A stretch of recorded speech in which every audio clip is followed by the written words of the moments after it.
G'day and welcome to the first edition of the Footy Show. 21st season of existence. Welcome back to Turn It Up. Hello and welcome to the Sunday Footy Show. Get fired up. The wait is over. And let's kick it off now. Oh, how good's that? Oh, look at that. These women are creating history. Get that into you. Champagne Rugby League. Reece Wells will seal it for Brisbane. Cleary, who punches through the middle.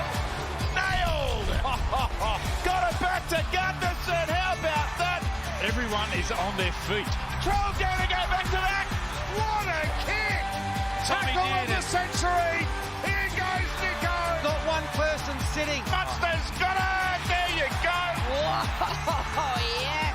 Ponga, yes. How have they done this? The crowd roar. This is what you live for as a footy fan.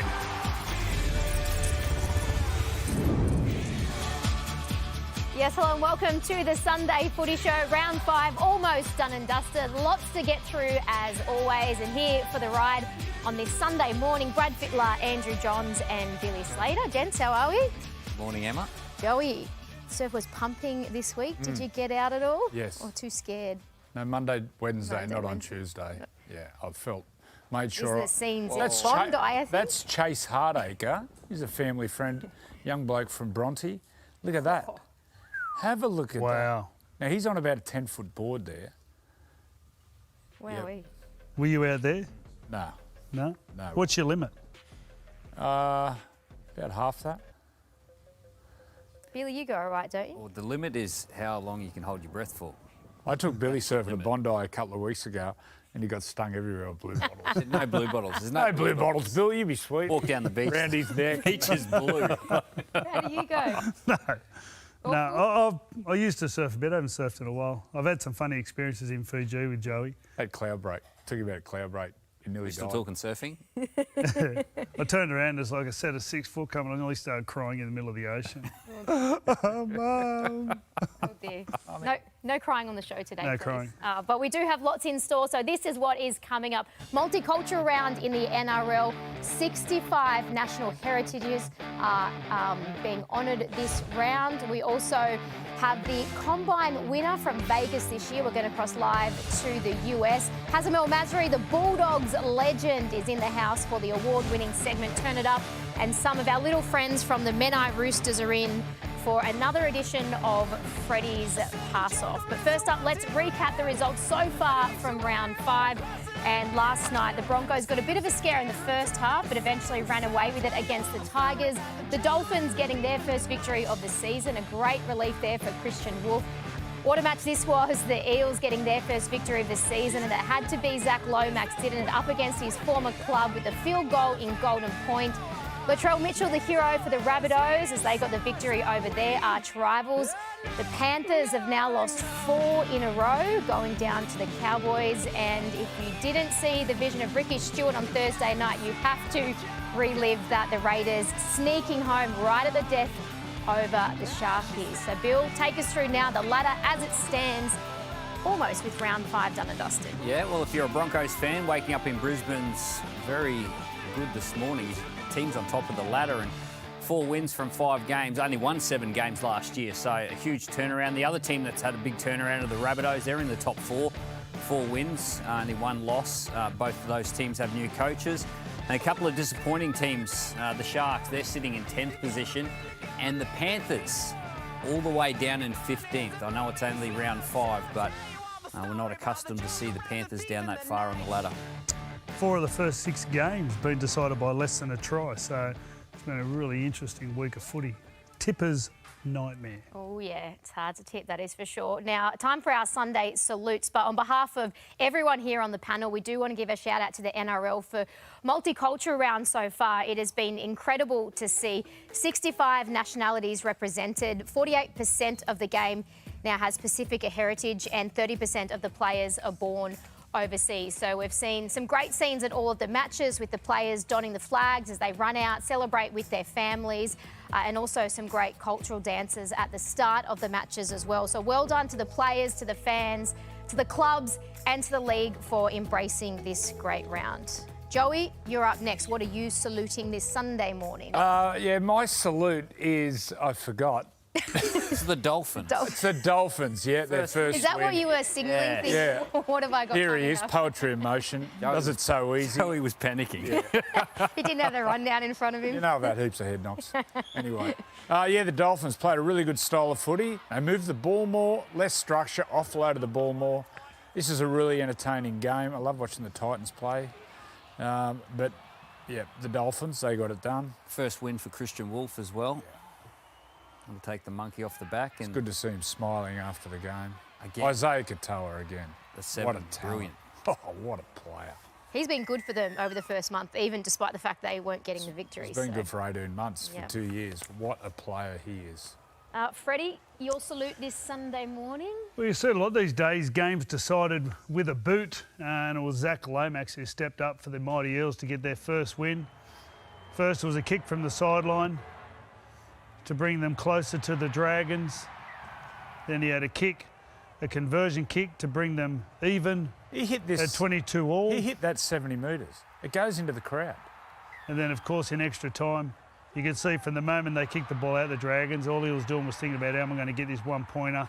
Grazed the right upright and gave the Eels their first win of the year against the Dragons, his former club. What a theatre. You could not have scripted It was just great drama. I thought Gutho had a great afternoon. I thought the crowd was awesome, a brilliant day. And then Zach Lomax, who's been trying so hard.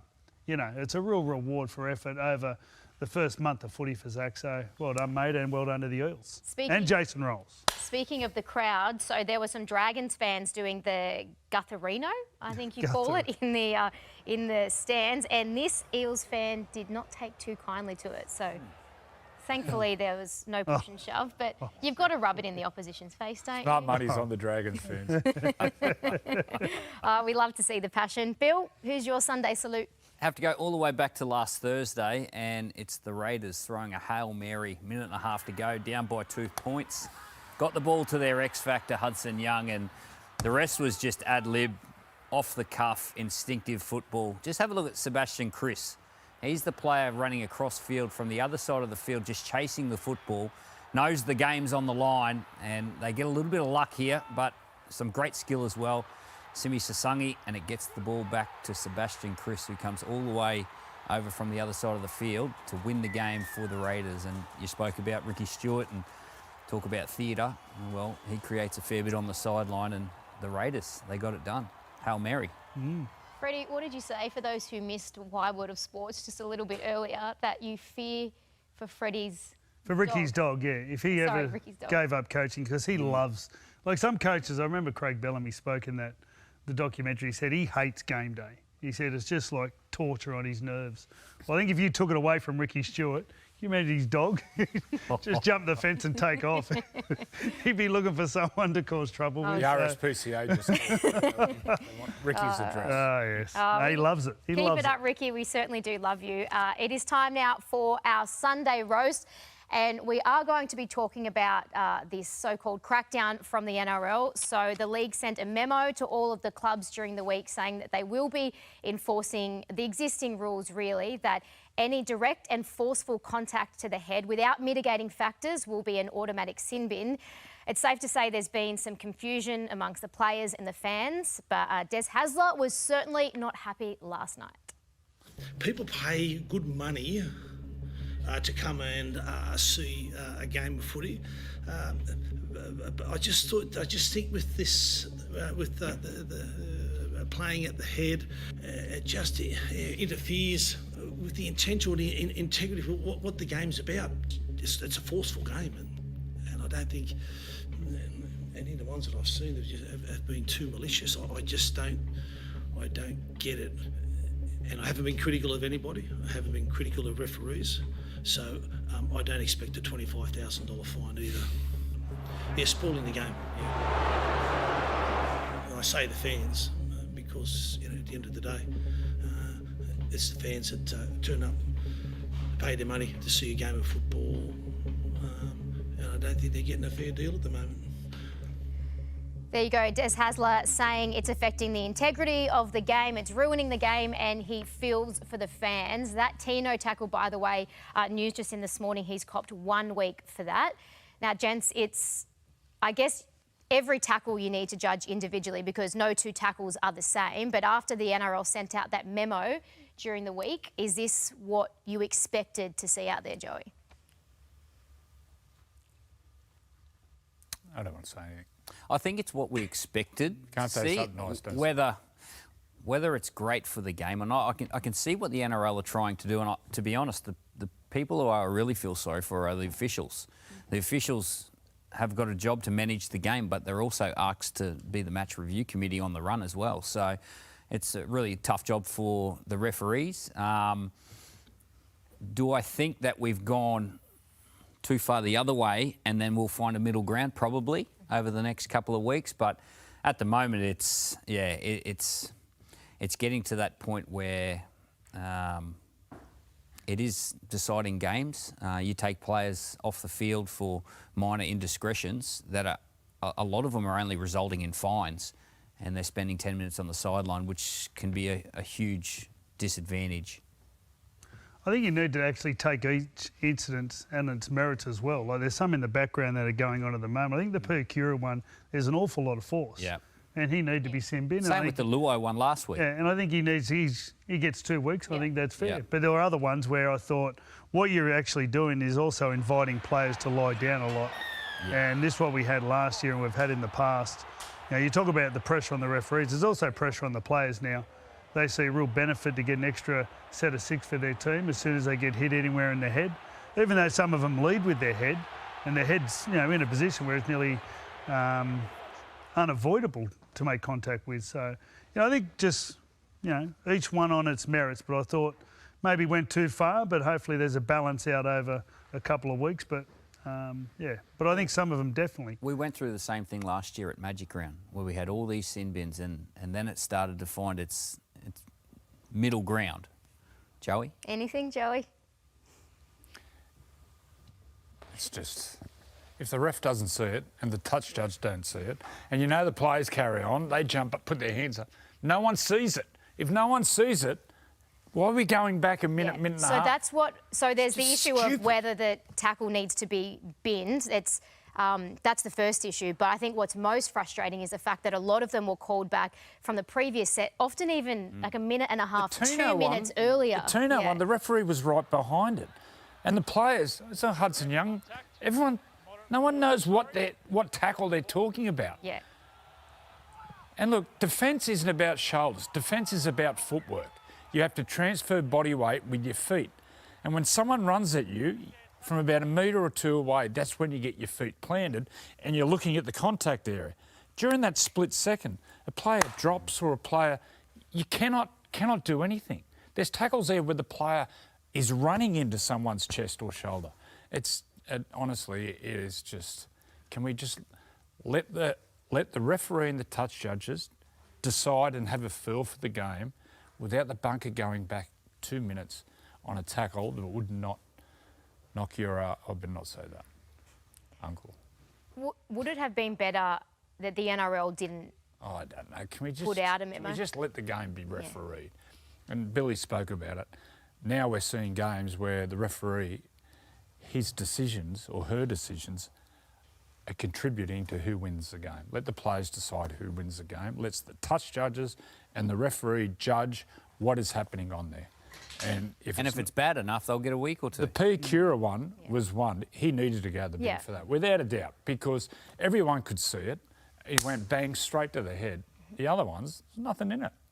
Absolutely there was a nothing. Try-saving tackle from Beau Fermor that grazed the attacking player's head, and like that was, it ended up being a penalty. I don't know what we shouldn't apologise for what the game is. The game is the toughest game played by tough men and women. Just let them play. If there's massive contact with the head, you're gone. If it's soft, just let the play roll on. So some of the incidences, the force is actually coming from the attacking player. Attacking player. I think there was one. Was it Thursday night? Hudson Young, when he was actually going backwards, and the attacking player was creating the force. So how do you determine that? Yeah, and there's always force, right? So saying forceful contact, but how do you define force? Because there is always some kind of force. I thought you made a great point. You fell for the officials. They are under so much pressure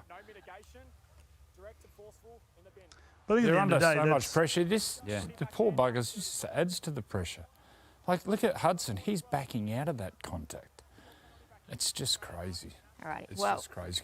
Can we just... And there's no perfect Get way rid to of the make double a tackle demand. when Get there's rid two of or the three in the vicinity. Yeah. Like we saw what happened to Piakura late in the game. He ended up getting knocked Well, he out, went making low. a conventional tackle. That's So the thing. we've got to be careful what we create here. yeah. Hopefully we find a middle ground over the next few weeks and it doesn't continue to dominate the headlines. But another story that has dominated headlines this week has been international allegiances and origin eligibility. Now, we do seem to talk about it each and every year at some stage, but it's been reignited, the debate this week, with news that Payne Haas is considering switching his allegiances to Samoa. Some of the best minds in the game, we saw these scenes last night after the Broncos win, holding the flag. Wayne Bennett has come out, was very strong and said, you absolutely cannot change what makes origin, otherwise it will be finished. Gus has also weighed in and said in terms of the international rules, he thinks we should scrap the tiering system as it stands. So just a reminder for everyone at home, if you do want to play origin, you cannot play for a Tier 1 nation, which is New Zealand and England. However, you can play for a Tier 2 nation, such as Samoa or Tonga. Well, that's right. These are rules made up when, England, New Zealand, Australia were so far ahead of the other nations. And as we've noticed in the last 10 years, Samoa, Tonga have made huge contributions to the international game. And I think what happened at the moment, we can really feel that there's a sense of the international game, or let's even say the Pacific at the moment, that it could be highly entertaining and it could be advantageous for the game and for the players. And at the moment, you can see the players who really want to sort of start engaging with their cultures. And like Payne Haas is saying, I've got a grandfather who hasn't got that long to go and I'd like to go and play for Samoa. And these are their thoughts that are going through their head. So at the moment, I think everyone agrees that state of origin stays as state of origin. You don't get to play for New South Wales or Queensland unless you pretty much start high school in one of those states. There's a few other things that you've got to tick off as well, but I don't think that changes. I don't think it changes who you play for international football. And that's the thing that's going to be debated over time, is that, can you play for New Zealand but also play for New South Wales or Queensland? And there's plenty of players that could have done that in the past. These days, because you actually go off, grandparents and great-grandparents and where they're from. So state of origin eligibility doesn't change. So as long as we understand that doesn't change. So you've got to be in Australia before... You pretty much got to go. You've got to go to school 13? in high school. Or Before 12, what age? Before your 13th birthday. 13, Yeah. okay. So we keep that. Yep. Tier 2, Tier 1 nations scrapped. This is really simple for me. I think it's all around passion. You got to work out when you first play in the NRL what country you want to represent. I don't like the chopping and changing. You So work once out you decide work you out what like- colour you feel connected to, and that's who you play for. Whether it's Australia, Samoa, Tonga, and you stick with that. Eligibility for state of origin doesn't change, and it's around passion. Like you can't tell me that Tino's not passionate about playing for Queensland. I've seen it firsthand. There's no more passionate player at the moment for their state. You got Stephen Crichton, Jerome Luai, Brian Toto. From the outside looking in, they look pretty passionate about playing for New South Wales. So it's really simple for me. You pick your country that you feel connected to, that you're going to stand there and wear that colour and sing that national anthem. And then if you're eligible for Queensland or New South Wales, well, go to town. Well, the big one we're going to talk about is Kalen Ponga. Kalen plays for Queensland, but the rumours, he hasn't come out and said anything, that he wants to represent New Zealand because of his father Andre's Māori heritage. So whether Kalen sees himself as a Māori, I pronounce that right? No, I do. Yeah. He's the test case for sure. You're seeing they're representing the All-Stars Māori. The other part about this too is who's funding it all. So at the moment in the CBA, the players have actually committed to taking equal pay for all those nations that play in the international football, the Pacific Cup. When really, at the end of the day, it's Australia who's funding it.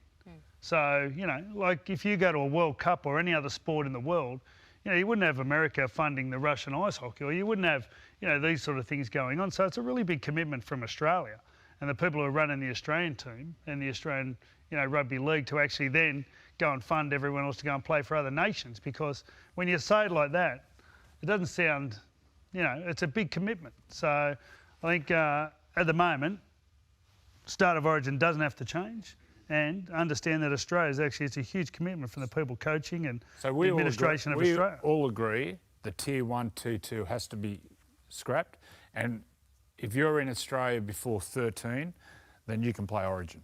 Yep. Yeah, that's how I see it. That's the most common sense one. In Queensland or New South Wales. Queensland and New South I just see the benefit of the international game and what happened last year in the Pacific Cup in the final, and the ability to show that sort of drama every year. You could own that period of the year, and they love playing. And we've just got to work out. The thing we've got to work out is how do we rest our players? How do we give them enough rest, but then go back to their club so they're, we're giving them due diligence, so they can have enough rest, but then still be able to go and play for their club at the starts of this season. So what it does, it brings Australia back to the field, because a lot of our premier front rowers are Pacifica, Payne Haas and Big Tino. So the players, you got Lindsay Collins, you got Lindsay Smith, Carrigan, Yo, Hopgood, Cotter, Mitch Barnett. There's a good opportunity there for some great opportunity. Australian front rowers. Yeah. You know, you look at Hazelton and some blokes coming through, Josh King playing for Melbourne. These are blokes who are, quality front rowers. So if you keep going and be consistent, then you could be playing for your country. I just add so much to the international game. I agree. So, Samoa and Tonga, they'll be beating Australia and New Zealand and England. Trying to. Consistently. Trying to. There we have it.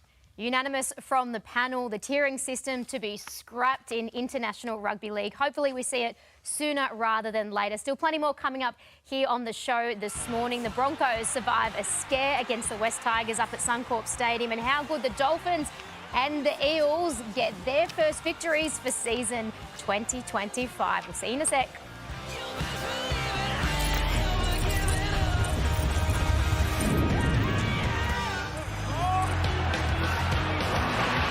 Chip and chase. Reynolds coming to check on the way. And he was gone! The old man still has legs. Here he goes. Here's Adam Reynolds. He's got it before. And he might have got it. He's got a 2-point field goal. The 4th of his career. How good is he? Adam Reynolds showing no signs of slowing down. A chip and chase and a great performance. 46-24, the Broncos got the job done over the West Tigers after a little bit of a scare in the first half. Adam Reynolds picked up a hamstring injury, but did say after the match he thinks he should be right for next week. Joe, he's so good to watch, isn't he? He's playing as well as he ever has, and it's because his body's healthy, well, except for last night. He's taking the line on, his kicking game's always sensational, defending strong.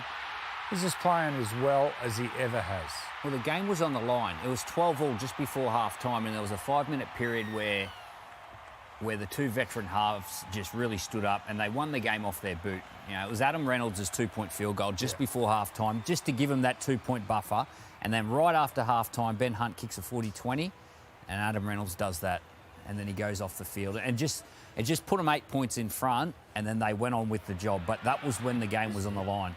This was just before half-time. What a great play, and what a great rule. Mate, he was walking backwards as he took the ball pretty much. He only had 2 steps and still found the power. That's a sweet kick. Geez, it's been a great rule change, the 2-point field goal. Remember Nathan, was it last year? Yeah. Against Parramatta. Although the other bloke that stood up was Reece Walsh as well. Not only the way he played the game and got involved, his goal kicking. Man, they were going up by 6s every time. I think he kicked 3 or 4 goals towards the end. And the Tigers weren't going away. Like, you could see the Tigers, they were tenacious and they were trying hard. They were down, but, they kept coming up with tries. They had a bit of a flurry late in the game. Well, they were down on troops too. There was no Jerome Luai to start the game, and Latu Fainu, he went off in the second half, and they just lacked a little bit of control. Obviously, Lockie Galvin's very young in his development as a controlling half, but they were right in this contest in the first half. What a try. What about... He just moves beautifully, doesn't he? Yeah. And that was off a dropout. Well, Adam Reynolds went and tried to find touch with a dropout, and they just turned around and just had a go at him. It was such a good game. Both teams moved the ball, ad-lib footy. Just was good to watch. Xavier Willison, he picked up a couple of tries. He's obviously in the shadows of Pat Carrigan and Payne Haas, but he is fast becoming that Thomas Flegler of a couple of years ago for the Broncos, and they're a team. They're still building, although they've got the best for and against in the competition, and they're sitting at the top of the ladder. The scary thing is that they've got so much room for improvement. Jesse Arthur's, I think some of the signings, some of their players, Shibasaki, Jesse Arthur's standing up. Jesse Arthur's now goes to the top of the try scoring. And he's looking strong. Like everything he does, there's no errors in his game. It's just strong. He's playing a really controlling forward pass, do you think? Wow. It's a clanger. Ben Hunt's playing a really controlled game as well. He's usually the guy in the team that has the most touches, but he's just sticking to his left-hand side. He's really dangerous with the football. Well, his role's going to change now, isn't it? Yeah. So if Reno is out, I mean, he said he should be fine, but they always say that after the match. Do you put Billy Walters in there alongside Ben Hunt? I know I'd move Ben Hunt to halfback. Yeah, and Ben put Billy Walters alongside him, or because Ezra's still 3 weeks away from being able to play. Yeah, Jock Madden is Jock Madden. Jock's there. I think he may be injured. Yeah. There's a bloke Hosier. Is he just a hooker, or is he a half as well? Is it Cody Hosier? No. The hooker. Blake Moser. Moser. I was close. He's a dummy half. Is it Kobe? Well, how's that down? Is it Kobe Black, the young? Kobe Black, the young halfback. They've got some raps on him. I haven't seen him really play. It all depends how they're going in the Queensland Cup. Whether they're ready to step up, or you reshuffle it to Ben Hunt goes to halfback, and Billy Walters is doing a great job wherever he comes on the field. And you wouldn't risk Reynolds if he was in doubt. No, of course not. And the wild card for them, 6. Ezra, is back in round 9. Ezra round 9, I believe. So, they're going to have some depth in the key positions, the Broncos. They've always had depth. They've got the best systems. They've had the best systems forever. So they've always had good halves sitting and waiting. Well, if you look at the form, they're way out in front as favourites to win the competition this year, for sure. Well, next week they've got the Roosters, so that is our game on Friday night footy, live and free on Nine's Wide World of Sports. And for the West Tigers, their chance to bounce back will be against Joey's Newcastle Knights. That one is up at McDonald Jones Stadium. That is our Sunday afternoon. That'll be a game. sellout. So Sunday can't wait for that. We've got you covered next weekend, that is for sure. But it is time, of course, to relive the Eels' first victory of the season. What incredible scenes at CommBank Stadium.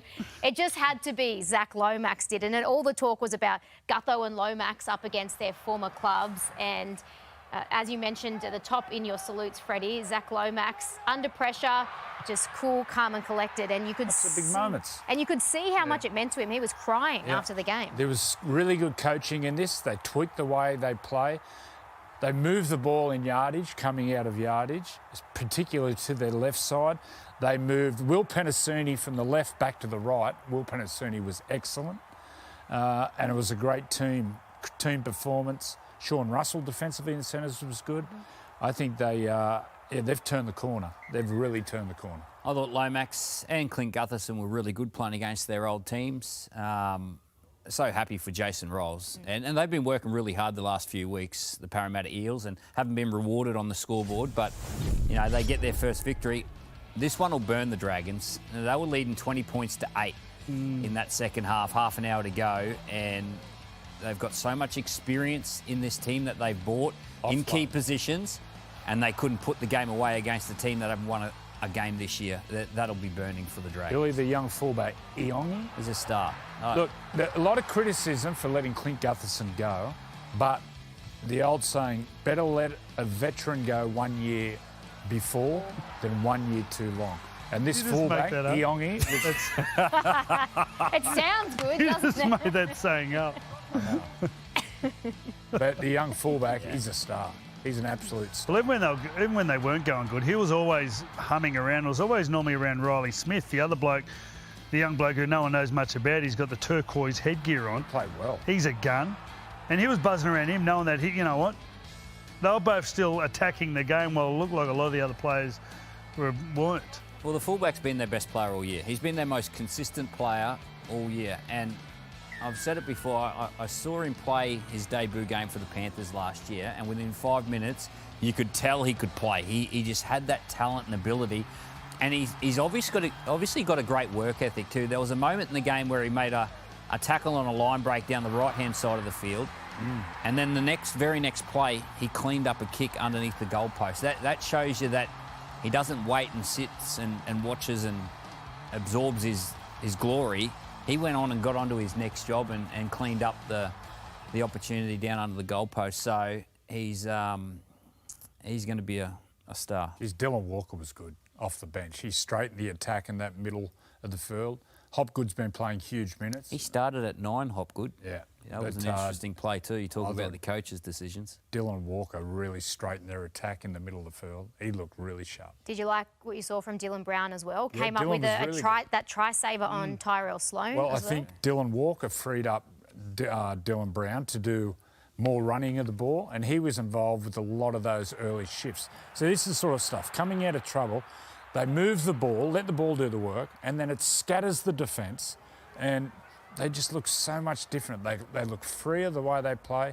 But Dylan, it's the best game of the year. And once again, I think he's turned the corner, and I think the team's turned a corner. Joey Penasini went back to the right-hand side. Yep.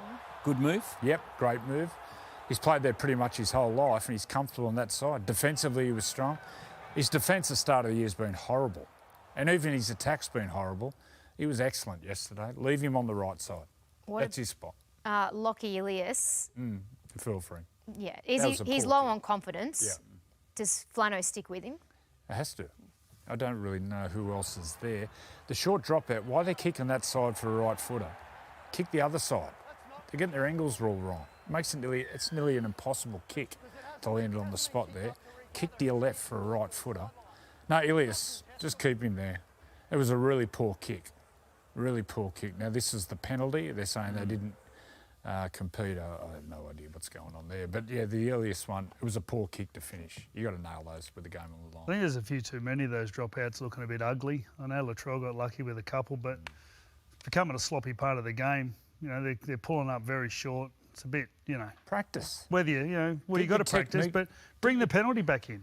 If you don't get it right, you get penalised. There's no consequence. Well, because there's a huge advantage. Like, and a lot of them, I don't know what the percentage of getting kicks back are. I know we're sort of trying to stop the big collisions off the dropouts, but they're looking a bit ugly, look a bit unprofessional. Well done to the Eels and to Zach Lomax, their first victory of the season. Well done to the Cowboys as well. They got a victory over the Panthers. So after the break, we are going to dissect all of that action. 4 losses in a row now for the mighty Penrith Panthers. Is the dynasty over? See you in a sec.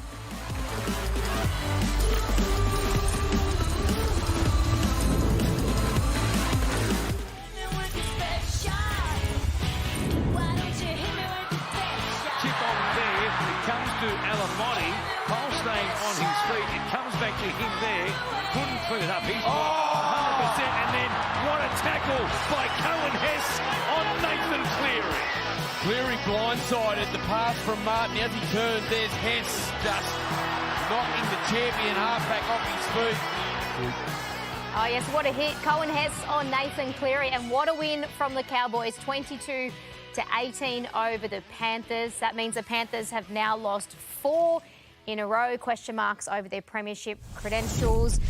Bill, was it more that the Panthers were disappointing, or were you just really impressed with what you saw from the Cowboys? Well, I think firstly you've got to be happy for the Cowboys. They had a pretty tough start to the year. They put back-to-back victories together now. I believe they're staying in Sydney and travelling over to Perth, so they're in camp at the minute. So good vibes about the Cowboys. I think their young centre, Jack Purgey, he's a real star. Try-saving.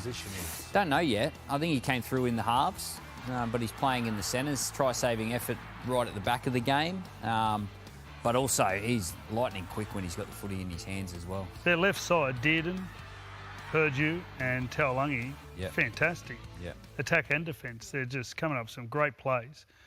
Poor Isaac Tungle got caught out of position there playing on the wing. But I thought, great game of footy. And I thought, Penrith were good, but Cowboys were better. Nathan Cleary returned. He still had he's the best player in the game, but what did you make of his performance first week back from that? I think this is the next challenge of Nathan's career because he's playing with a whole different team, younger players, and the challenge for Nathan is the younger players don't see the game like him. He's still seeing the game where he has when he's had all the superstars in those key positions. So he's going to have to tweak his game a little bit, and he's sort of going to have to cuddle his team to victory. Now, I looked at the last 3 losses. Their completion rates has been down around 60-odd%. So he's got to realise that everything's connected. If you're not completing, then you're chewing up petrol in defence, especially as younger players who aren't as seasoned as the senior players. So it's the next challenge of the evolution of his game as a halfback, and I think he'll embrace it. I think this is a really good challenge for him. So you think he needs to come back a level or two to meet his team rather than the team come up to meet him? He has to come back for a while until these younger players get used to the speed of the game, handling pressure, playing under fatigue. Because, as I said, they're not up to his fitness level or his mental strength, but they don't see the game like him. So he's got to pull it back. Well, we know that the Panthers haven't been in this environment for 6 years. It was before their run. But the one thing that the Panthers don't do either is they don't beat themselves. They've been beating themselves the last 2 weeks. Now, they've had 16 errors 2 weeks back-to-back. So that's one thing that they need to stop beating themselves before they can start focusing on beating their opposition. Well, that's the thing. You spoke about the errors. I don't know who's making them, but I'd imagine under fatigue, it'd be the less experienced players. They'll be right. They'll get through it. But not only Nathan, I think the rest of the players too have to some tweaks and things. It would have been so nice if Alamotti scored that try. His foot pretty much did go, just touched the sideline. Well, that was the play before Alamotti, this one here. And Persiu just does enough. I think the ball touches the corner post anyway, but... Nathan would have had that kick to draw it. Oh, that's close. But he's touched the line. The play before that was a 2-on-1, and again, 2 weeks in a row, Scott Drinkwater has put the ball runner in 2 minds, and they've ran the football. This is it here. Just watch Scott Drinkwater, 2-on-1, and he just makes him think he's going to go to the outside for a split second. He got savaged last week. Game was on the line, up by 4. Here it is here. And he just puts him in 2 minds, 2-on-1, and he makes the tackle. The Cowboys could be winless. Don't you remember doing that at school, throwing your hand out? Just the head. You just go that, throw your hand out. The look. What are you throwing your hand out? Well, if someone was coming at you 2-on-1, you used to go, I thought you were throw the talking hand about out. other stuff. Close your eyes and hope. Well, the Panthers have a He's chance. closing his eyes. We're not writing the Panthers off just yet, but they do have a chance to bounce back. This is our Thursday night footy up against the Dolphins, who just got their first victory of the season. So that one next week, live and free right here on 9. And I'm excited. This is a cool opportunity. I've been watching a lot of rugby league specifically. I've been watching a game every day for the last 2 months. This is something I've thought about and dreamed of doing for many years now, and so now that the opportunity is, standing there right in front of me, it would mean the absolute world to me.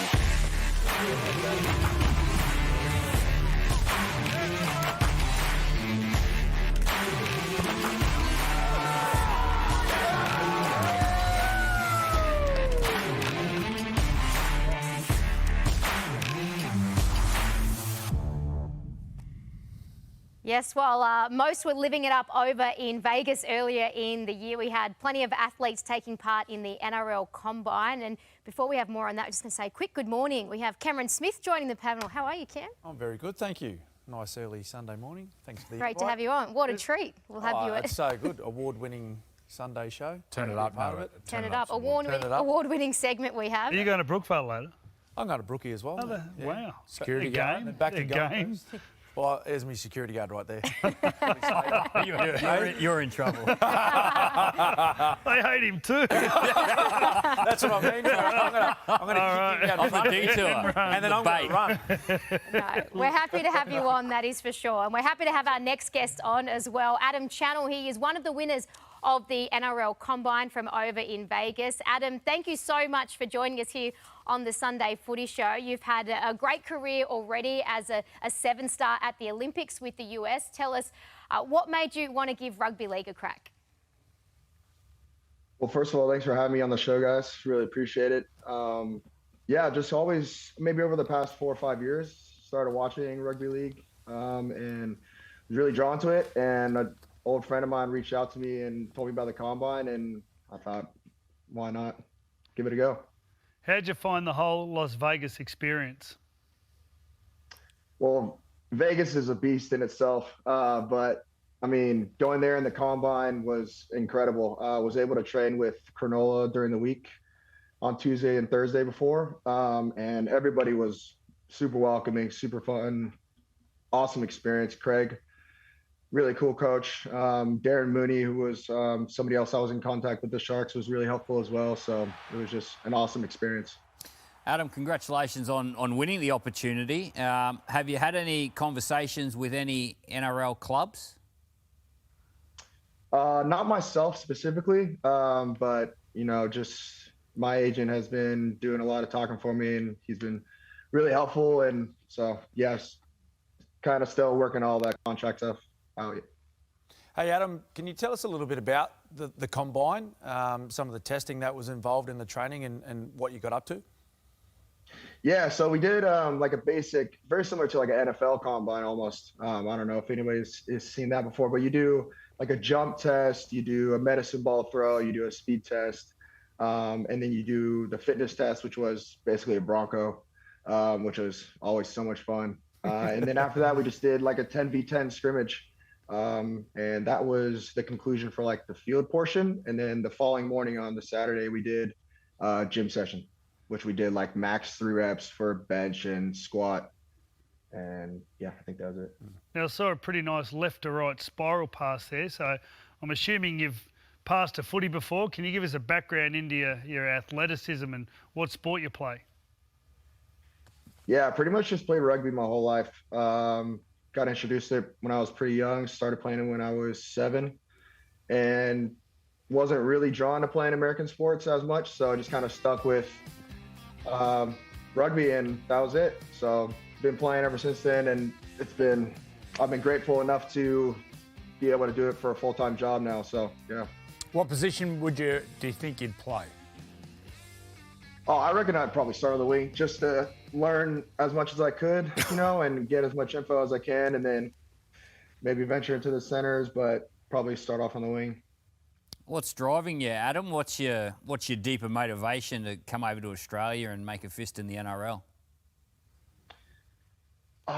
Well, to be honest, there's a couple things that, you know, just being a good role model for my younger brothers is probably the best thing. And, you know, showing them you could pretty much do whatever you want to, as long as you put your head down and graft for it. And then also just maybe like pave the way for American athletes if they ever feel like they want to, you know, have an opportunity to try to give the NRL a shot, because it's a pretty like Australian specific sport. So just try to lead the way for them. The pinnacle of rugby league is State of Origin. Have you watched any State of Origin footy? Yes, I have. Well, who do you go for first? Who do you go for? Ooh. Up the Maroons, man. Up the Maroons. Good man. We love you, Adam. America. Yeah, it's in Queensland. Might be a San Diego. Might be a bit controversial. You can stay in San Diego. Good decision, mate. Yeah. Well, we got the head coach here, Adam, so you might find yourself playing State of Origin in a couple of years, mate. Oof, I don't know. I hope so. So Adam, if I'm a coach of a club or a boss of a club and we're doing an interview and I asked you, what can you bring to our club, what would you say? Hard work. That'd probably be my main thing. You know, I pride myself on my work ethic, and just hopefully bring in something that obviously, you know, coaches look for hard work, and they look for consistency, they look for effort and everything like that. But I hope to involve myself and not try to insert myself into a club and take away from something they already have, but involve myself in what they have already and try to get it better in any way that I can. Well, Adam, congratulations once again. We look forward to seeing you here in Australia and having a career in the NRL, and I think at least one half of this couch will like you and talk to you when you're over here. We love him already. Yeah, no hard feeling, guys. Sorry. Well done. Adam Channel there, one of the winners of the NRL Combine over in Vegas. Plenty more coming up on the show. We're going to talk the bitter rivalry between the Roosters and the Rabbitohs and the heroics of none other than Latrell Mitchell. See you in a sec.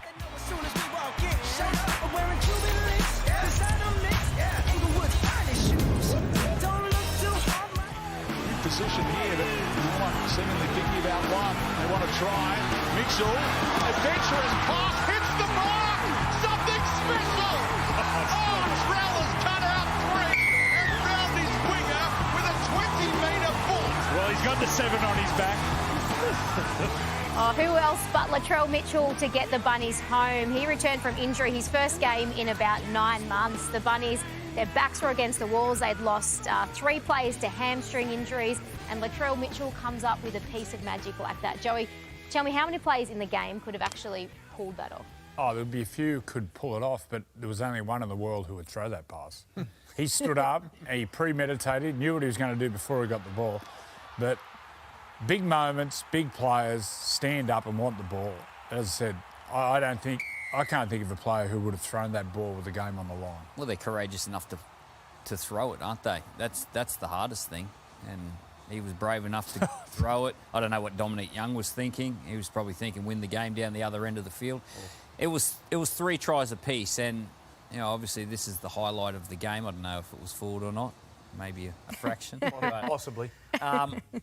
Not just 3 players going off injured, both your halves and a winger. Like Jai Arrow played a big portion of that game in the centres. It was a brave win, and he's doing a great job there, Wayne Bennett. He's got this team galvanised. They're willing to work hard for one another, and they're coming up with victories. They're 4-1. Well, Wayne came out himself at one stage and said he thinks Latrell will be the fullback, but I think the best call was leaving Jai Gray there. He can't. He has to be fullback. Like once again, he's like an extra forward. Towards the end of the game, poor old South were just on their heels. This was a great play, actually, I've got to say. Yeah. Sullivan played well. Buddy Sullivan come up with a huge play. They had nothing going from them at that time, South Sydney. They weren't getting behind the ball. They looked like they were never going to get out of it. The Roosters were in front, and then all of a sudden, bang, one missed tackle, try. Is that the Wayne factor? Because doesn't he love an underdog story? Backs against the wall. I mean, the fact that no one expected them in that second half, no one expected them to win that game. He half coaches that way, Em. To the exterior, he talks publicly about how they're not going that great at the moment, and the Roosters have got a great football side, and whoever they come up against, he sort of downplays the whole situation for his team. But I think what he does there, and what he does better than pretty much every other coach in the competition, is it just takes all pressure off his players, and it just allows them to go out throughout the week in their preparation, and then most importantly on game day, and just worry about getting their job done. I think the one thing that he does instill in all of his players is belief in each other, belief in themselves. And the commitment that they need to play tough games like that and come away with victories. He didn't bring a whole heap of players to the club, but he brought one player from the Dolphins with him, Lachlan Hubner. Didn't he play well? Unbelievable, with the footy and without the footy. I thought his defence was outstanding. He's actually grabbed your attention the last couple of weeks with his defence. Did you know him before coming to South? He played a few games for the Dolphins. Did you know him though? No, but I haven't. No, didn't notice him like I've noticed him this year, and in particular this game. Like he was tireless through the middle of the field defensively, and then, like you said, that pass to Toller to score that try out of the post. That was brilliant. The Chooks, the effort was there defensively in the first half. They were incredible, holding out the Bunnies. They had so much ball and field position. The second half, I just thought they lost their way. When they attacked around the ruck, especially around halfway with Tedesco and Connor Watson and Docker around the middle, they looked dangerous. But then once they got into attacking situations, they just went sideways. Went sideways, and didn't threat. And I think Hugo Savala will come into the halfback position because at the moment there's no run threat around the middle of the field. And when they do put their plays on, it's sideways and not sharp. Billy Smith, first time he's played first grade, 2 or so years, horrendous run with injuries. So good to see him back. Scored a try. Both Smiths scored a try. His dedication and his toughness to get through all these injuries and play, it's a credit to himself, but also the club. The club's stuck by him. But I think you'll see a change this week. Hugo Savala, I think, will come in at halfback. Well, we've got to change the discipline. Twice as many penalties, twice as many errors, twice as many ruck infringements. The only reason they defended so good is because they gave them the ball. They just kept dropping the ball. They kept getting penalised. Like, come on. You don't give yourself a chance. You just run out of legs. And that's what happens. Like, they made one break. Buddy Sullivan made one break, and that turned the game and pretty much won the game. So Jamie Humphries' hamstring injury. Cody Walker was just hamstring tightness, he was saying, so he doesn't think it's too bad. Did you like what you saw from Jaden Sullivan, or does Lewis Dodd come in? They both might come in, given hamstrings aren't usually fixed in a week, and there's a long travel over to Perth. It's risky. So the age of Cody Walker, I don't know if you'd be risking taking him over there and expecting him to play. So maybe it's both of them. Alrighty. They got the Cows, haven't they? Yeah. That'll be a good game. Really good game. Tell you what else was a good game.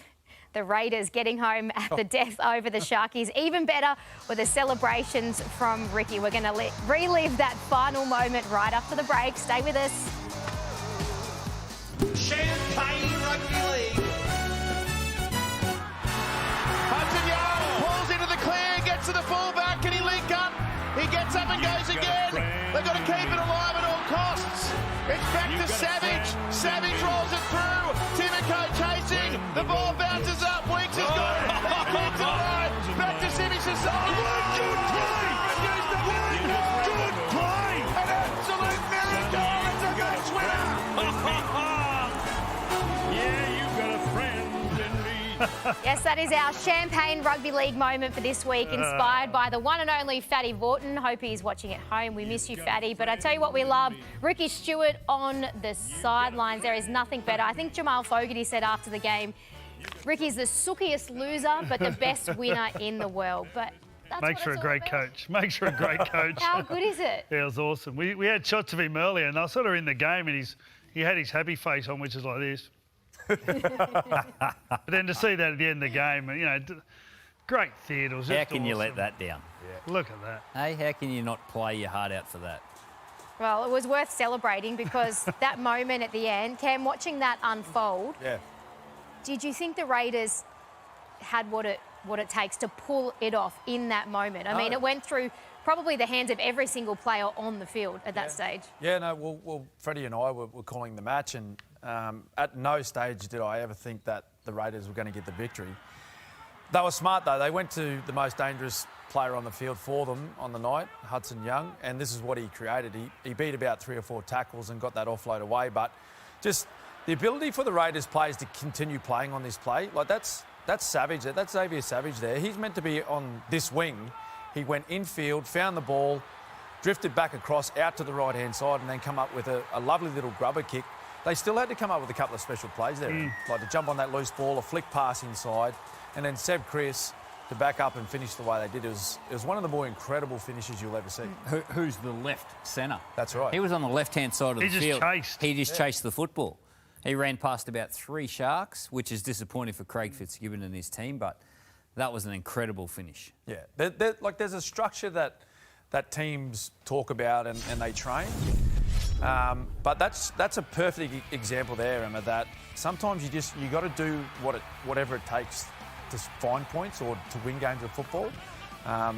Good little lesson there for young boys and girls out there watching that play unfold. That sometimes it's all right to leave your position and go looking for the ball to make a difference. Hudson Young was good too. Two back rows are fantastic. Brendan Nicola scored a couple of tries, so did Hudson. Both very similar, just really great footy players. They're not the biggest back rowers, but they're footy players, and they score tries Nicholson in all different ways. Matty Nicholson, young Englishman that's come over. He was a handful, wasn't he? Yeah. I think Tarpanay was great. I think just he really owned the middle. Him and Adam Fanil-Blake, I thought, were also fabulous for their teams. They haven't got the top end class that some of the other teams have, but I'll tell you what, they play with plenty of heart and fight, and when they get it right, they're hard to beat. They don't beat themselves very often, the Canberra Raiders. Are you a little bit worried about the Sharkies, Fred? Yeah, well, so they were 2 points ahead with 20 minutes to go. They completed about 86%, which any good team, should score points on the back of that sort of completions. And they just didn't. They just kept kicking. They were just so conservative. They just didn't chase the result. They just thought they were going to win by 2 points, and they left themselves open. Well, that was the only try. That last try to Sebastian Chris, that was the only try in the second half. So everyone went into their shell and just wanted to defend themselves, their way to victory. And the Sharks probably felt like they were in the box seat, leading by 2 points, but it wasn't quite enough. Well, Ricky, no doubt he's still celebrating. We hope he is. Well, one coach is. I don't see Fitzy's drive over. I mean, torture. Fitzy's had a sad weekend, but Ricky has had a good one. We're all going to have a good afternoon coming up because next up, drum roll please, it is the award-winning segment Turn It Up with the one and only Bulldogs great Hazem El Masri. But as we do head to the break, we are going to continue to celebrate Multicultural Round by paying tribute to one of the game's Pacific pioneers. One of the most dynamic changes in the game of rugby league has seen a rapid growth from junior levels to the NRL, now with 46% of players from the Pacific and Māori background. We're going to deep dive into some of the great players who have paved the way in the game with prestige, toughness and resilience.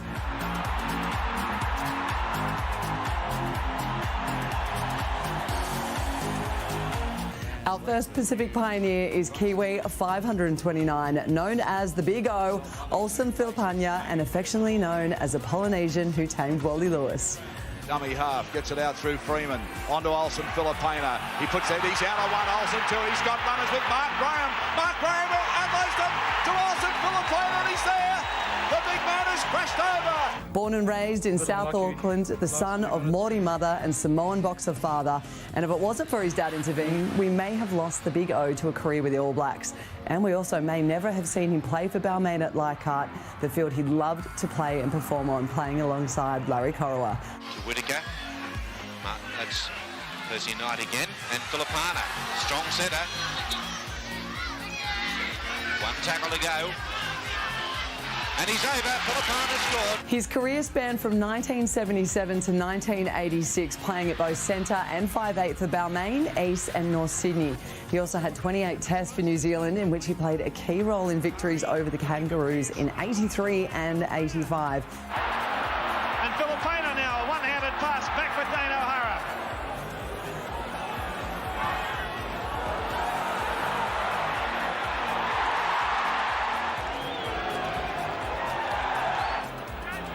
Lost a friend in Lualai, and then on to Filipina into a gap. Filipina over the halfway mark. New Zealand leads 6-4. Filipina's picked it up from a kick. Still going. Got it across to Kevin Tammany. An overhead pass out there for the wing three corner in Dane O'Hara. He's in to score. Now he's out. To friend. On to Filipina. Filipina straight through again, this fellow. He's got Lualai with him. Lualai has it. He's got no support, Lualai. Leighton Friend has been busy. There's Filipina, and there's the runners come through with McGahn. Again, Filipina backs up. Filipina inside the 22. Fed by Friend. Gone with the feed. This is Filipina. Filipina out of one. Filipina's in the clear. Hasn't got the pace though. Look for support. There's no 5 metres at the moment, let me tell you. That was ridiculous. Absolutely no. It's also Filipina. He makes the break. Filipina strikes down to the line. Tries to slip the pass away and he can't. Harvey, the hooker, dummy half, gets it out through Freeman. Onto Olsen Filipina. He puts it, he's out on one. Olsen two. He's got runners with Mark Graham. Mark Graham unloads them to Olsen Filipina and he's there. The big man has crashed over. And he even continued to thrive on the international stage while tolling away in the lower grades towards the back end of his career. In 1981 and 1982, he was voted by the players as the hardest hitter and hardest guy to tackle, and word soon got around that Filipina was not a man to be messed with.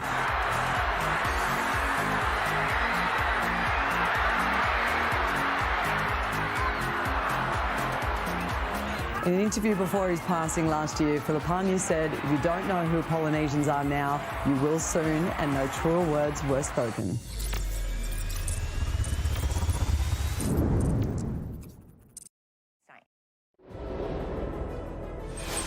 Here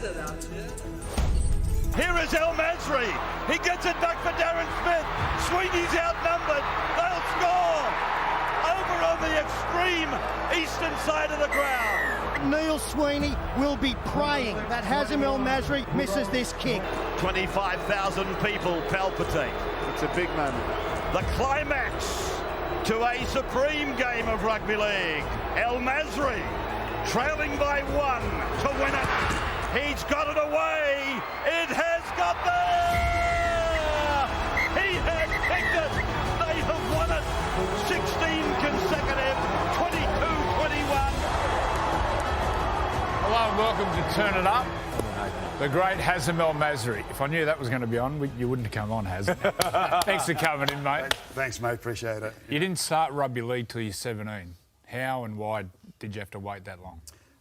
Look, I arrived in Australia at the age of 12, played soccer in Lebanon. So parents said, "No, just continue playing soccer," you know. And, you know, my dad used to call the rugby league as in two bulls going at it, and he's like, you know, I mean, it's not your game, mate, you know. So stick to soccer, that's what you know best. And I took a lot of convincing from, you know, a friend of mine I went to school with. And his mother come around and, you know, spoke to my mum, and she said, "I'll treat him like my own kid. I'll pick him up, I'll drop him off. Please let him play," you know. And then my mum agreed and went from there. Hazem, you're one of the first Muslims to play the game, probably one of the first from Lebanon or outside of Australia. Multicultural round this week. How proud of you, how proud of the game are you in today's climate? Yeah, look, it's very important to recognise Multicultural Day, and especially in such a diversity, you know, in our game. I still remember the days I was actually on the hill watching one of the first Multicultural Days the Bulldogs introduced through Lynn Anderson and all that. I think 1993 we played Parramatta, 27,000 people in actually Belmore Sports Ground. I don't know how they fit that in there, but it was actually fantastic. They blocked people from going in because it was that full, and what an atmosphere that was that day. We ended up obviously putting a fair bit of score on Parramatta that day, which is always a positive. Mate, multicultural round, part of that is about, you know, understanding people's cultures. Now, part of yours is Ramadan. Yep. And you go through a period of the year where you basically don't eat or drink during the daylight hours. And, you know, Payne Haas, has it just finished? Just finished, yep. It's just finished. Now, what's it like? What's it like training and playing while during Ramadan you can't eat? Other than training and all that, there's always a purpose and wisdom behind it. Obviously, it's sacrifice. It's a month of worship. It's a month of, you know, looking after the poor. It's a month of cleansing yourself, above all. It is extremely difficult during the time when we're training, especially, as I said, midsummer, mid-December, I'd be training and, you know, sometimes 35, 38 degrees heat, and we're actually doing sprints on the rubber mat, so you felt like you were getting baked from top and bottom. Look, the first couple of years I didn't say anything, but I was struggling, to be honest, especially in a full time. We trained early in the morning, and back then 16 to 17 hours fast. So I'd actually finish training about 12 or 1 o'clock, and I'm just suffering for the next six to 7 hours. Can't go to sleep, dry lips, and all that. But again, look, once you know the wisdom and the reason behind it, it just makes you stronger and all that, you know. So, Hazem, you played in some pretty formidable Bulldogs football sides. There was a period there, sort of late 90s, all the way through to mid-2000s. You guys are like the benchmark of the competition. What have you made of this current crop playing in 2025? Yeah, look, I described them, I had a question like that before, and I described them like the 2001 when we were rebuilding. We had guys like Braith and Sherwin coming through, William Mason, you know, Matty Utah the year after that. So we had a good crop of juniors coming through, and we reaped the rewards of that in 2004. Obviously, we got close in 02, Salary Cap dramas, and in 03 we lost in the prelim against the Roosters. But then 2004 had guys like Roy Asatasi. We actually bought Marco Emile, which made significance in our forward pack as well. So you know, that crop now reminds you of the 2001 building. So you never know what is ahead. I think in the next hopefully couple of years we'll definitely challenge for another title. Your goal kicking was exceptional. When you played for New South Wales, you nailed 3 from 3. And there was a piece of commentary from the great Ray Warren, which you really enjoy. Can you take us through that? Yeah, look, after watching the game, you know, I think I had my first kick, you know, been nervous already in playing my first Origin at the age of 31 debut in Lang Park against these guys, and I think I looked across and I was marking GI. Like, oh, this is brilliant, you know? And I've only won about 6 or 7 in a row that time, and then luckily for me, and GI got injured, and then I had Bowen. Then I'm like, oh, even better. But and then Jared Haynes scores in the corner and the first kick straight from the sideline, you know, but look. I nailed it, and I think that time, Ray Warren said something like, "Oh, people of all religions will be praying for him for that kick to go over," which is again, it's just fantastic. And for me, it's always been about not differentiating between anybody, just being myself, you know. Queenslanders made me actually feel very welcomed. That time I didn't get as much boo, and every time I did something good, they actually turn around. I had my wife and my brothers and my brother all flown over, and they'll turn around and go, "Oh, he did something good. That's good." That's good. So I was actually, it was pretty happy with that, you know.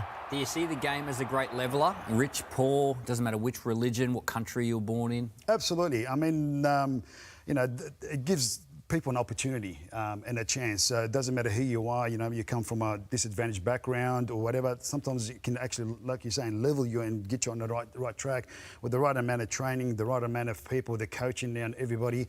Honestly, it just puts you back on track. And I don't want to jinx anything, but thank God we haven't had major incidents now with the NRL for quite a while now. So there was a time there that it just kept going every year or second year, some drunken thing or some whatever it is. So it's been quite well for now. Now, I had an amazing experience. I coached Lebanon, and you know we got in amongst the community and sort of, you know, whether it's lunches and dinners and they go hard, they party, they're very dramatic, everything, you know. What was it like? You're the only Lebanese, especially Muslim, playing rugby league, and you're living in the middle of it. What's that? Absolutely. Look, again, it feels like a bubble. Like everywhere you went, you know, you go to the butcher and they're like hello, and they tell you about their game.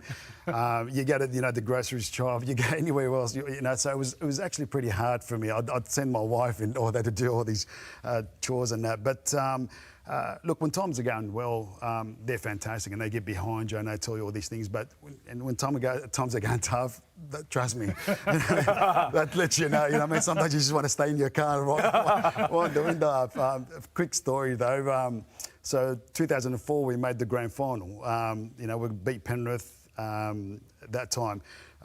Scored 22 points, 3 tries, 5 goals. Should be on top of the world, you know what I mean, going to a grand final. I missed 3 goals that day. It was very disappointing. I was disappointed in myself. So I was sitting in the back of the bus and I'm just sitting there like that. We arrived at the Leagues Club and just people were everywhere. You know, our fans are everywhere, you know, knocking on the bus. And then I hear like just a poof, poof, poof, you know what I mean? And I'm like, okay. And then poof, poof, poof. And I look down and this guy looked at me and he goes, 3 kicks. What? His face is saying, mate, he's like, 3 kicks. What happened? It wasn't Conafrura. That's not Conafrura. I've gone. I've gone to myself. I just got 22 points, mate. It's playing on my head. I don't need that right now. So, but yeah, look, they're just passionate about their footy, mate. You know? What about the Bulldogs as a club recently been inducted into the Bulldogs Hall of Fame? What does that mean to you? Yeah, look, for a kid that arrived late, you know, or not arrived to Australia at the age of 12, took up rugby league late at the age of 17, went to 5 minutes away, Belmore High School, used to go and watch the games at Belmore all the time, from under 21s to reserve grade. And, you know, when I finished my soccer game, take my friends in there. Up on the hill, I sat a lot with my school friends. We, you know, it's a proud moment. Even after back then, we used to jump on the field as well. So you jump on the field, you smell that, you know, that smell of the grass and the deep hit and all that, and you want to be part of it. You kick a goal, or you do some bombs, and you're trying to imitate exactly what these, you know, Bulldogs players or players in general. So to be able to sort of be in that position now and being inducted, it's really like, it's probably sinking in slowly, but it's a massive achievement for myself and the local community and any kid out there that's actually, you know, striving to do these things. You know, your dreams can come true. You're one of the greatest goal kickers our game has seen. Outside of that one against Joey's Knights, have you got a favourite kick? Like a big kick, a pressure kick? Yeah, look, it's probably 2 of them. The grand final one, I missed one before that, and I nailed one from the sideline. And probably the Sharks one is one of my favourite because you know, the amount of wind, you know, it was just, yeah, it was. Oh, that one.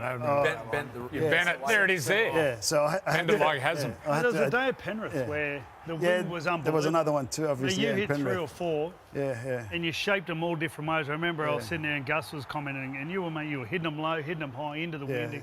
Look, that was incredible. You know, obviously being a goal kicker, you've got to adapt sometimes. Sometimes you overcompensate and you miss, you know, many the players on your head, and sometimes you go, no, let me adjust a bit. You know, that Newcastle kick, for example, I adjusted thanks to Joey. He probably doesn't know that, but he had the similar kick first half. So I was watching what he does, and I thought he gave it too much to the right, and it came back really sharp, and it just missed. And I was like, okay, I'll put that in the bank. So if I get a similar it's kick, always my fault. So what you're saying, Joey missed and you got it.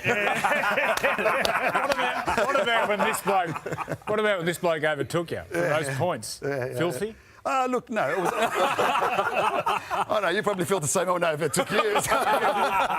No, I'd won enough stuff. Anyway. Look, I've always said that. When I retired, I think I had an interview and I said, look, records are always meant to be broken, and there's going to come a time where things like that are going to happen. Oh, look at you, the boys. They're smashing 10 minutes. We had to come up with something there. Now, do you think someone can get Cameron?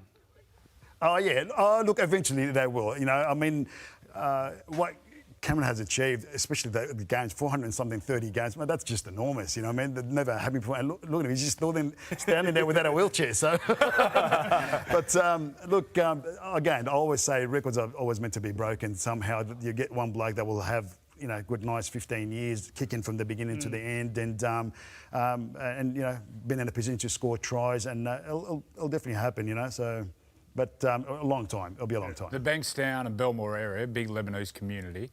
How do we get more of these Lebanese boys and girls playing rugby league? Look, I think we have to go deep in the junior system, trying to sort of promote the game a lot more. I know we did that for a long time when we were at the Bulldogs. That's one of promote the game how? Sending players out there as much as we can, you know what I mean? Schools. Even ex-players. I'd love to see more ex-players actually that retired have a role to be able to sort of go coach these type of players. For a long time there, we probably struggled to get halves and 5'8", like everybody's seen. So by sending someone, you know, influential and know what they're talking about, they can coach their coaches to coach the kids, because at the moment you get a lot of volunteers, you've got a lot of parents that actually go, and because their kid is playing, so they want to help out, but they don't know much about footy. So I think going back to the fundamentals, you know, and just hit it where it needs to be hit. Would you like to be the figurehead of that around the Belmore and Bankstown area, actually going to the schools and encourage these? I'd love to. Kids? I'd love to. I'd love to see something like that happen. You know, where it'd be like a nice committee, and just certain you know, certain ex-players can go, not just in the Canterbury Bankstown area. I think we just needed. Everywhere, you know, I mean, the Blacktown area and all that, it's just so diverse, and so much players come through that system over there. So obviously the Illawarra areas and all that, so they're rich with the right talent. I think we just need to keep working on them and keeping them in our game, and improve their pretty much their skill. So one thing you were talking about off air was that you actually came through touch footy. Yeah. So how important is touch footy when you talk about areas like Blacktown, Bankstown? How important is touch I think, footy? look, touch footy, Ostag, all these games now, they actually have been played by both, you know, men and women. I remember when during the off-season, I'd go and play a bit of Ostag or touch footy, because it just, you know, it gives you that little bit of spring in your step, being able to sort of, I guess, show your skill, or work on your skills a little bit more with players that haven't played, obviously, first grade, and that just, you know, gives you a bit of a sharpness to that. And I think these games are growing. In particular, I think the Ostag. Devout Muslim, obviously, never touched alcohol. How did you go playing with Willie Mason? Yeah, actually, Willie's one of my favourites, to be honest with you. He's loud and full of comedy and full of jokes and that, but he's so respectful, you know. And he was respectful. Yeah, absolutely. I remember one time he said something as a joke, and you know, it was funny. But then I walked up to him later and I said, Willie, you can't say these things because it's actually offensive. I know you didn't know, but it's like, and mate, he said, I'm sorry, you know, I'm really, I am. I didn't know. I said, no, that's okay, just for next time. And, you know, majority of my teammates were like that. You know, they were very supportive. Come Ramadan, as I said, they were supportive. Come, you know, different times we went through a tough time there as being a Lebanese Muslim, from September 11 to Bali bombings to the Cronulla riots. It was so difficult, you know, but honestly, you know, I remember with 9/11, I had one of the guys come up and he said, when I walked in, he goes, don't even explain to us. We know what you like. We know what... We can see the religion, the Islamic religion through you, and don't even explain to us. We know these are just, you know, individuals that go outside the religion and do these things. So the support was always there for me from my players, you know what I mean? Another player that's also a Muslim is Sonny Bill. Yep. Now, you saw him at the start. He obviously went down a different path to you. But how have you seen his career and the way he's gone through life? Oh, look, I love what Sonny's doing at the moment. He stands up for justice, which is very important, especially what's happening in Palestine at the moment. It's something that a lot of people don't want to talk about, and when you do, it's either you're shunned or you got demoted. So what he's doing at the moment, especially how he's trying to sort of spread everything, and I think in a way what I love about what he's doing is that he's giving you the examples, he's giving you what Islam is really about, and it's up to you then to make a judgment and say, okay, it could be this or it could be that, but in saying no, you go and you research. It just gives you that key to be able to go and research and see what exactly it's all about, instead of just listening to certain individuals and the misconceptions and people that don't have the knowledge, but just hear and then just say, oh, this is what Islam is about. There's a difference between Muslims and Islam. You know what I mean? You can't judge the Islamic religion upon some of the Muslims because we don't all get it right? So. Now, you're going to stick around for the pass-off, but you've brought in a gift for us all to yeah, like just some handmade, we call it ma'moul. So after Ramadan, we obviously have a bit of a Eid, which is like a full of festival and food and all that. And the wife made these. These are traditional Palestinian ma'moul, made from dates and cinnamon. And Love dates. They're also nice and healthy. Thank you. Well, thanks for coming in, Haz. And you're going to stay around for the pass-off. Yep, How they taste, boys? Yeah, all good. Oh. Well, stick with us after the break. We're going to have them on the pass-off and more of the Sunday Footy Show. Welcome to the passing competition. So no bloody arguments, you understand? No foot fault there, Greeny. And a 10. No pressure, Luke. This is one of the more important things that happens here on a Sunday, understand? Oh, beautiful. Rounds of applause. Yes, it's back for another week. Freddie's pass-off, and we have some special guests from the Menai Roosters. So we've got Riley, Lily, and club president Hayden. So Cam Serraldo is from this club, is that correct? Yeah, he's done it a couple of years at Menai, yeah. Yep. How's the club going? Yeah, it's going good. It's going good. We've got 350 members now, so going really good. The girls in sport is really kicking our club up. So Sundays we've got games there today. So women in sport is it's going really good for a smaller club. First game yesterday? First game yesterday. Yeah. How'd you go? Yeah, it was good. Obviously the younger kids don't have competition rules, but we all went out there, had some fun, and started our first day reserves team yesterday. So that was good. That was interesting. Are you tackling yet or are you tagging? Tag. You enjoy it? Yeah. Yep. What's your favourite part about the game? Score and try. Just being a rooster. Score and try. Just being a rooster, of course. What position do you play? Do you have a position to play? Oh, He's a prop. I thought you were going to be halfback.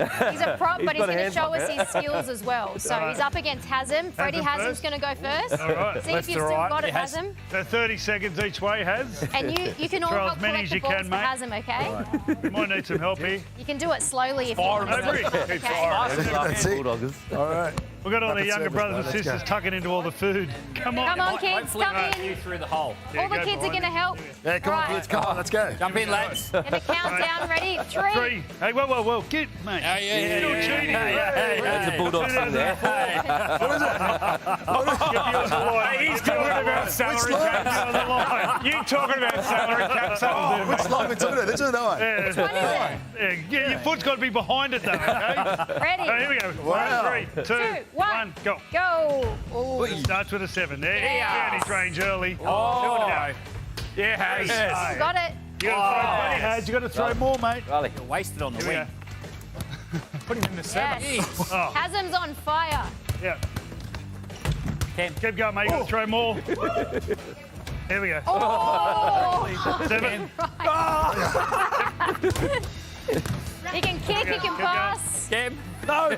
4 to go. 3, 2, 1. Switch Turn around. sides. Switch around. Yeah, Haz. Bill. Oh. Bill. Yeah. 7. Oh, God. That was a noise. His weakness. 15 seconds has him. Come on. I think they're cookies and left-hand passes. Oh. He's in yeah. He's right on the right wing. He's right on the right wing. 5. Come on, Haz. 3. Keep going, keep going. 2. Keep going. 1. And one more. Yeah. Oh, yeah. Okay. Through there. Still got it. That was a good the whole time. Did we get a score? Did we get a score? He's still got it. We'll get a score I think later. we get a score, As a heart rate. score later or a score coming up soon. Here's Let's your get- line. It's coming up in a sec. Let's wait for Hazem's score. I think you might even be close to You are? the top Look that at we're his head. seeing. Punch. Couple of seconds, Riley. Hope you're getting warmed up, but Hazem's score is coming. Oh. 269. Pretty good. High. That's Pretty close good. to. Okay. Wow. How old are you? How old are you? 10. Right, you're not Mike. There goes the Not back. marked. That's all right. Combo. Hold on, Riley. 3, You've got to help get the ball. 2, Okay? 1, go. Go. Starts with 7. Go, Keep Riley. going. That's it. Through the Don't hole. worry about it, mate. Good Great Next shot. one. Riley. Yeah, keep going, keep going. Yo. You got to throw more, Riley. Throw more. That's it. More. Stop it. More. There we go. That's it. Keep Keep going. them going. Keep going. Nearly, mate. Rimmed out. Yeah. Keep going. Yo. There's a tenner. Foot over the line. Did you put it over the line? Watch your foot. Yeah, no, you're not wrong here. 2, 1. Turn around. Turn around. Other side. Yeah. Go. Go, Riley. Keep going, mate. You got to throw. Kick from. More. Kick from. More. Oh, no. More. Sabotage. Yo. You Imagine a Queenslander cheating. 10 seconds, Riley. Come on. I'm helping the young fella out. Hit me. Ain't taken. Hit me. Go. One more. 2.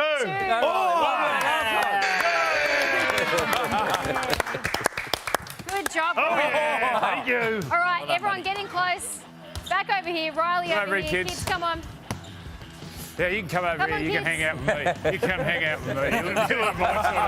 That's not for sure. Good job.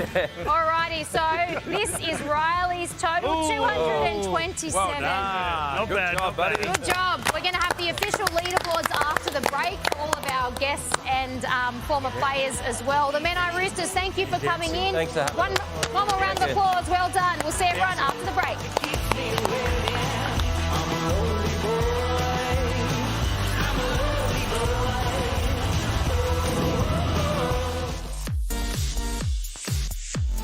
Broadcasters, our brand new Sunday Footy Sidekick competition could have your child hosting their own segment, interviewing players, chatting to the experts, even calling in the commentary box. Simply scan the QR code on your screen, upload a video and tell us in 25 words or less why your child is perfect for the job. Can't wait to meet this afternoon's Sunday Sidekick, but before we get to that match, we're going to check out the leaderboards for Freddie's pass-off, and drumroll, Hazem El Masri has still got it. He is at the top, just ahead of Ronaldo Mulatalo. And as for our little guests from the Menai Roosters, as it stands, they're in third. So Narrabeen Sharkies, you are still on top. So well done. Looking forward to meeting more of our future stars next week, but all of them do get a League Stars pack for coming on. So looking forward to that. We're all going to be at Four Pines Park this afternoon for the great rivalry between Manly and Melbourne. But great news for the Storm, Cam. Jerome Hughes is back in. I mean, it's obviously big, but can you quantify just what he adds to this? Well, huge inclusion, right? He's the reigning Dalian medalist. Such an integral part to this Melbourne Storm side. You seen Melbourne play last week against the Dragons, and at times they looked a little bit confused, particularly with their attack. They defended okay. I think Craig Bellamy was pretty happy with their defence. But at times I think, having Jerome there, he just settles the ship a little bit.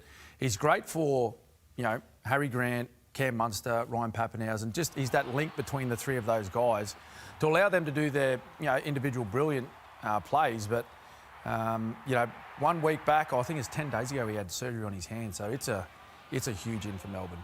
How tough is he? I mean, he's someone that, because we were expecting it to potentially be another week, right? He's only missing one game from surgery. And let's not forget, he played 3/4 of that game. That was the incident that With Cleary. That Cleary got knocked out. I actually think he did it before that.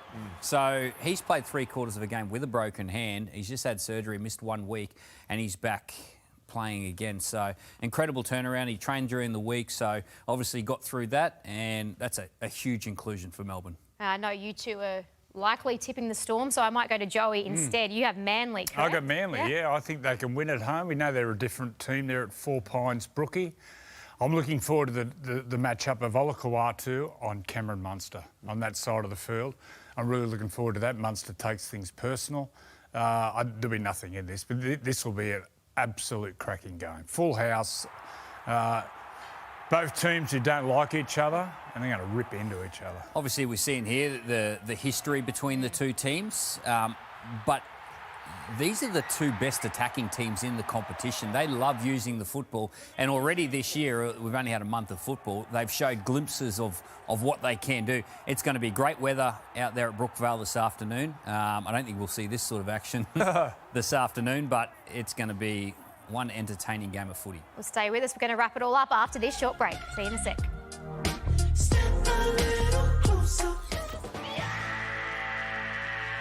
Welcome back. Big show of 100% footy this week on the special time of Tuesday night, 8:40 p.m. Cam Smith will be there alongside Jerome Hughes, special guest. You looking forward to that, Cam? Yep, that'll be a good chat. Haven't the ratings skyrocketed since Cam? Yeah, since Cam. Are you claiming the ratings? Off the charts. Off the charts they are. Craziness. No, I'm not. I'm not, Emma. It's got nothing to do with me. Yes, I don't think. All right. All righty. We're all heading to Four Pines Park. Hopefully there's security for Billy and Cam because we know we hate them. See you then.